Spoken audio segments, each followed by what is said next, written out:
And what I would tell you that was the most meaningful to me was when I had leaders that, their approach was a true servant leadership. It was never about them. It was about everybody else that they were serving, whether it was the brand community, whether it was the franchise community, whether it was the team members, under their organization, where they were, trying to do everything that they could to enable their team to be successful and get out of their way and let them do their job, but also that they were leaders that they allowed you to fail.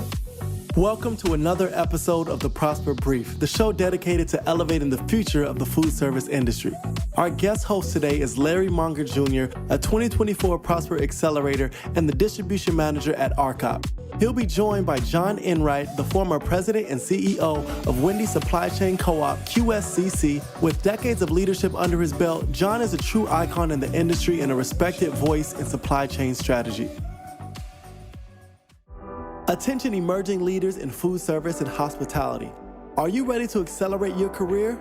If so, join us for the Accelerate Conference on October 22nd through the 24th at the Omni Hotel in Dallas, Texas. Gain insights from over 1,000 collective years of business and leadership experience. Engage in more than 30 focused breakout sessions. Be inspired by 5 empowering general sessions featuring industry experts. Don't miss this opportunity to build valuable connections and elevate your leadership talent to give your business the competitive edge it deserves. Register today at prosperaccelerate.com. I am Larry Monger. I'm manager of distribution at RCOP, supply chain co-op for Arby's, and I'll be discussing resilient supply chains with industry leader John Inwright. John is the former president of QSCC, the supply chain co-op for Wendy's. So I am looking forward to this discussion and gaining a lot of knowledge on resilient supply chains. And we have facing disruptions, which I think I started in the industry about 6 years ago. So as soon as I came into the food service industry, we immediately had COVID. So immediately the world was disrupted just, by major shifts. It was tough times, but I feel like I learned a whole bunch that I can apply today. But John, can you share an example of a supply chain disruption you encountered early in your career and how you overcame it? Yeah, so, clearly, Larry, the one that you just mentioned, COVID, was a supply chain disruption that nobody had ever experienced, at least not in 100 years since, the Spanish flu would have impacted it. But, we didn't have the technology then. So that was, even though you were new into the industry, having only been in it in 6 years, it was the most trying event that we ever went through in trying to keep restaurants open. And there was a lot of collaboration among competitor brands right now, during that time, but other supply chain disruptions we've had throughout the career is, mostly related to either supplier changes or distributor changes or to LTOs, limited time offers, whereby either the marketing team missed by 50% on the high side, or they missed by 50% on the low side.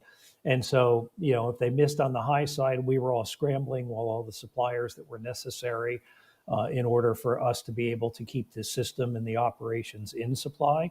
And if they missed on the low side, then we were negotiating with our suppliers and distributors what to do with all this excess product that we didn't have. But I think one of the biggest projects we had was an opportunity where we had to plan 30 months out for a promotion we did with a blackberry salad and blackberry frosties for the Wendy's system, I want to say 10 or 12 years ago, because there was not enough blackberry supply in the United States to fulfill the needs that we had. So we actually had to create growing relationships with other countries, primarily in South America, in order to build that. And it was one of the most successful launches that the Wendy's system had. And quite honestly, it was one of the ones that we probably nailed the best because we planned for it.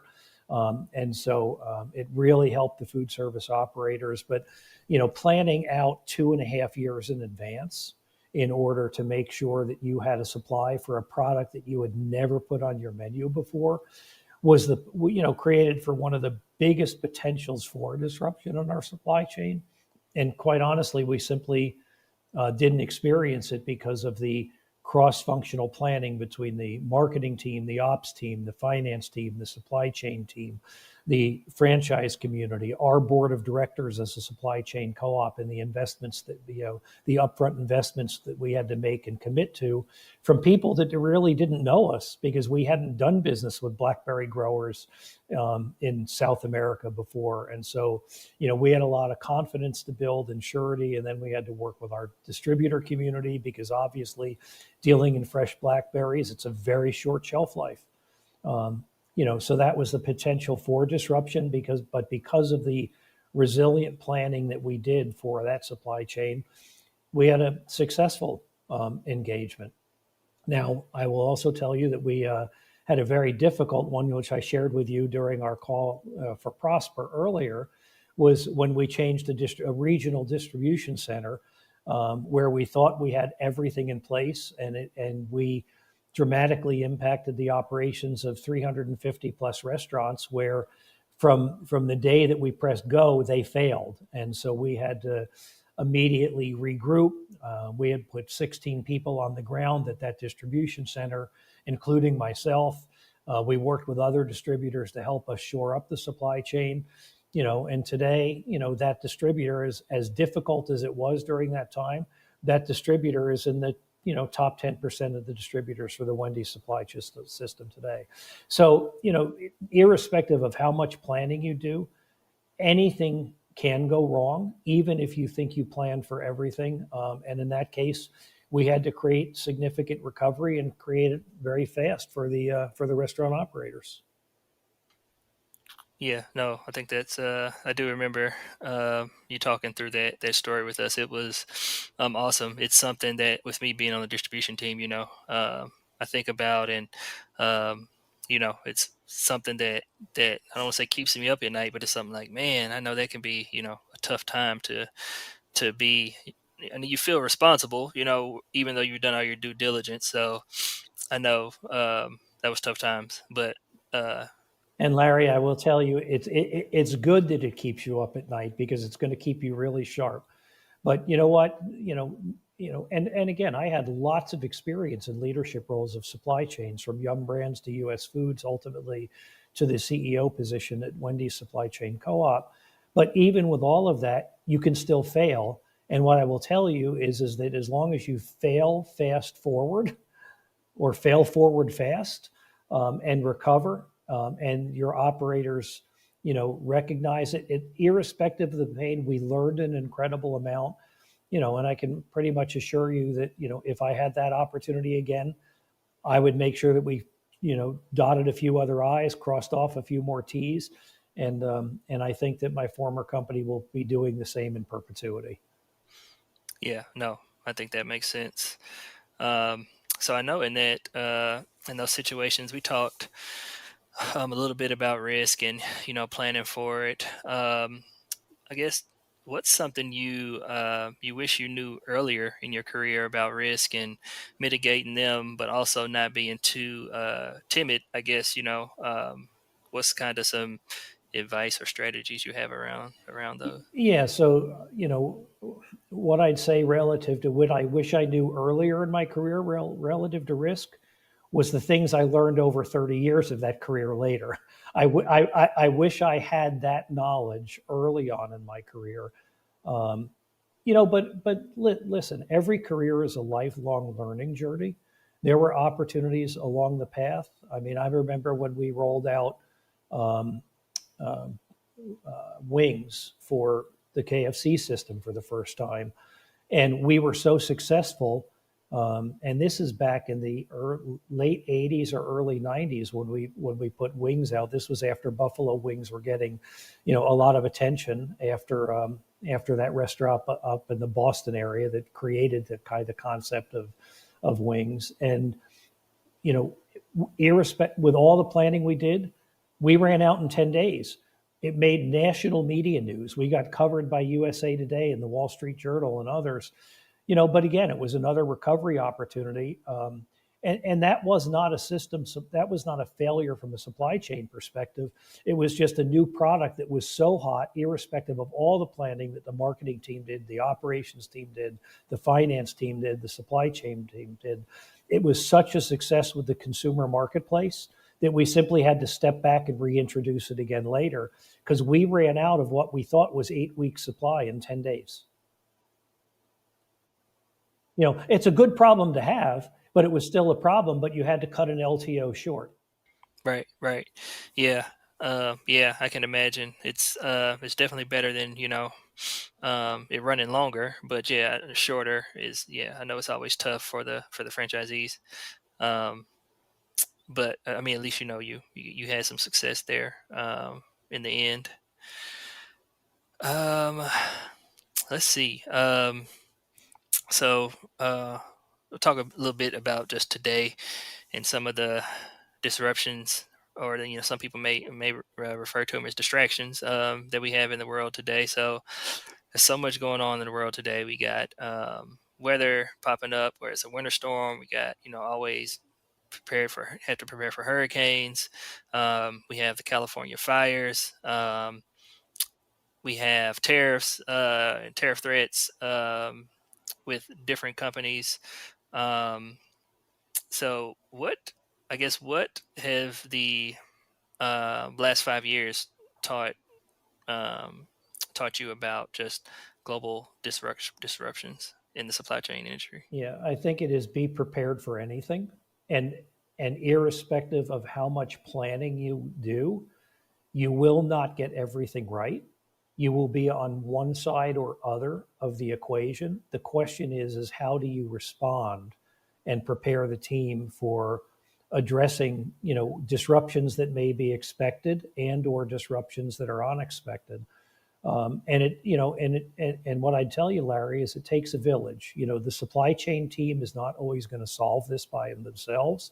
Sometimes it's going to take your franchise co-op boards of directors to assist. Sometimes it's going to take brand leadership. Sometimes it's going to take restaurant operators. Sometimes it's going to take, the strength of your relationships with your supplier and distribution trading partners. It's going to take patience, but I think the biggest thing is plan for what you expect to happen, but also plan for the unexpected, and then just be prepared to respond and make sure that you have the talent on your team that can step up for the difficult times when you will face them. Because I can assure you, whether it's my old companies, whether it's your company at RCOP or the Arby system, you're going to face those challenges. The tenacity in how you respond is going to be part of the definers of your future collective and individual careers in the industry. Yeah, I like that you talked about relationships, because I do feel like relationships have played a big part in the some of the disruptions that we've encountered, whether there's a disruption at one supplier partner, and we've been able to lean on our relationships with other supplier partners to help fill the gaps. So I do appreciate that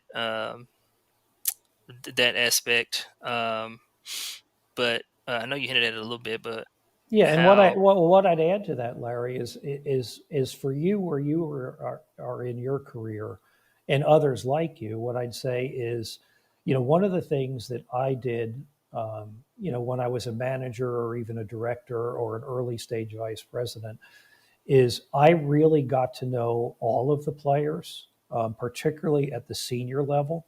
Just because I was a manager or a director did not mean that I wasn't developing a relationship with the presidents or CEOs or C-suite members of our supplier and distributor trading partners. Because the more that you knew people at the top, and the more that you treated them and gave them the information they need and embraced them and brought them into the fold, the better opportunity you had that if you had a difficult issue, that you could, not that you would not that you wanted to bypass your direct customer relationship manager or director or salesperson, but you always wanted to have the backstop such that you could go immediately to the top to get the attention that you need. Part of the benefit that you have and that I had is we were also backed by very large brands. We could command the attention, and they wanted to give us that attention.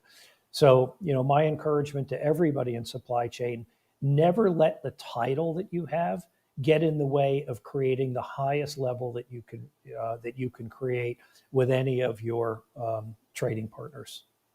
Yeah, awesome. No, that's awesome advice. Yeah, that's something I need to think more about and put in place, because I do think I have a really good relationship with the people I work with on a day-to-day basis or week-to-week basis, but building those connections will definitely, that's a good point, that'll go a long way. Yeah, and it expands the network. You're both your professional network and your personal network. And if you can be seen as a problem solver for them, they will in turn become a problem solver for you. I want to switch gears a little bit and talk about just technology and how it can be used to assist with disruptions, but in resilient supply chains. But what role do you think technology will play in strengthening supply chain resilience? Yeah, so technology has been a journey the entire time. I mean, when I first started with the KFC purchasing co-op back in 1984, I had to convince my boss to get me a fax machine. Okay, a fax machine. Now, I'm going to talk to you about the thermal paper roll stocks, that's fax machines. I mean, so when you think about, and truly that was a game changer that back then, and then, you had to get to also to the point to, how do you use GS1 barcodes? How do you use other technology? How do you use, communications so that you can connect with your suppliers? I mean, we were on paper transactions. Orders would get transmitted by phone or by fax. We weren't even connected to them computer to computer. Well, technology is, what is it? I think it's Moore's law that says technology doubles every 18 months. Well, look where we are today with generative AI.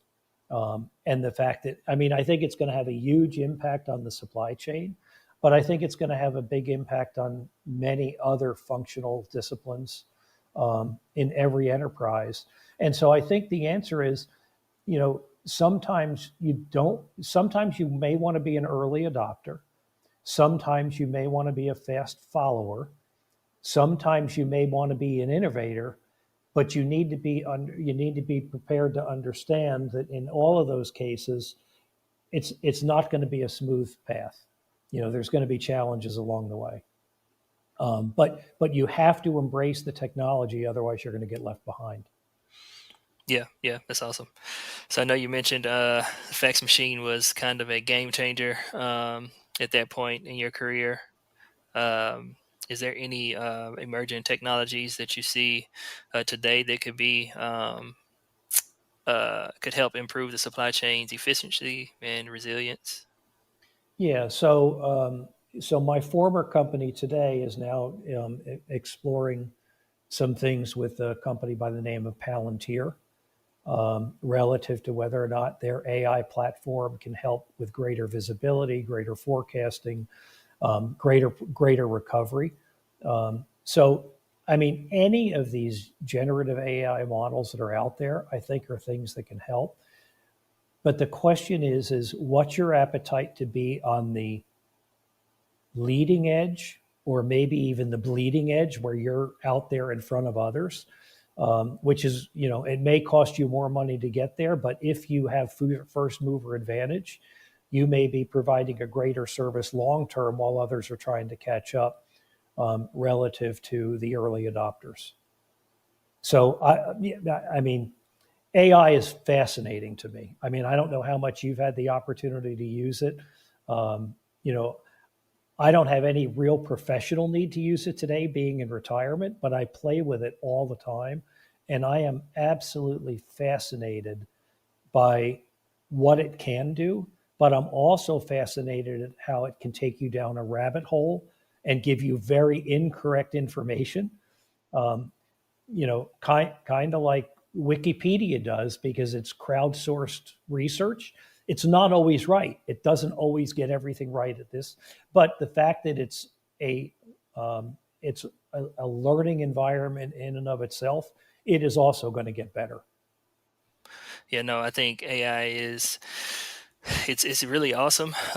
Whether, for example, I use it to maybe help me rewrite something a little more shorter because I tend to get wordy. Or, for example, sometimes my daughter brings home homework, and I take a picture of the homework and ask AI to come up with some questions based off of it, and it spits out really relevant questions. So I think it's really awesome, and tailoring it to our industry and needs will be awesome. Yeah, it is scarily awesome.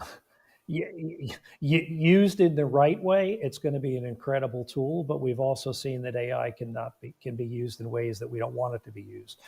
So we'll focus on the good side of it, but we need to be watching for what maybe the bad actors want to do with it. Yeah, yeah, that is a very good point. Very good point. All right.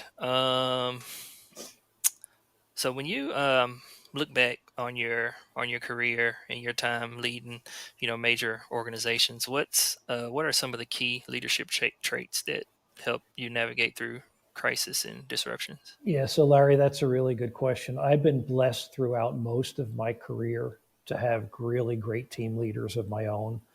Not all of them, but most of them were really great leaders.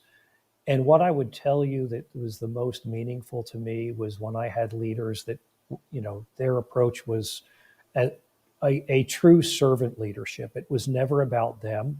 It was about everybody else that they were serving, whether it was the brand community, whether it was the franchise community, whether it was the team members, under their organization, where they were, trying to do everything that they could to enable their team to be successful and get out of their way and let them do their job, but also that they were leaders that they allowed you to fail.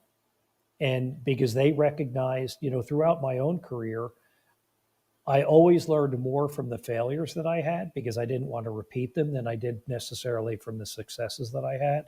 And so because, I can count, 4 or 5 or 6 leaders that, allowed that to occur. And that's kind of the approach that I've taken is, put me at the top of the pyramid, now invert the pyramid. I'm the guy at the bottom. My role is to remove the obstacles so that everybody else can get their jobs done. And that's kind of the leadership style that I think is the most successful.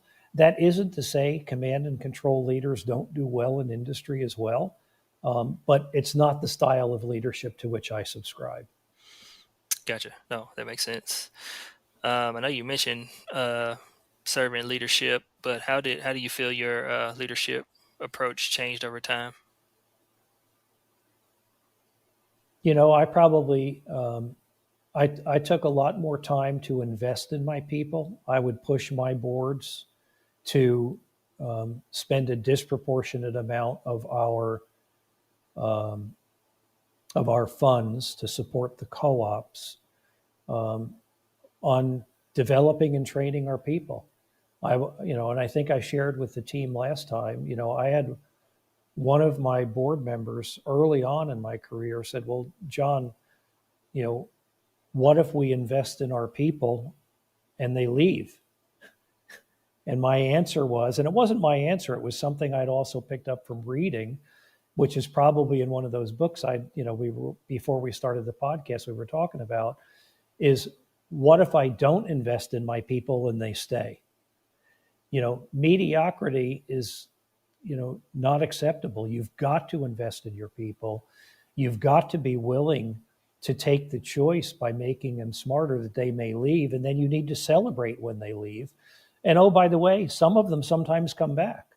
But I think the best thing that I learned is if you look around the industry, a lot of people that I had the opportunity to work with through my career got to very similar roles that I had, or even bypassed, the role that I had, by giving them the opportunity to grow and develop in their own contributions that they can make to the restaurant and food service industry.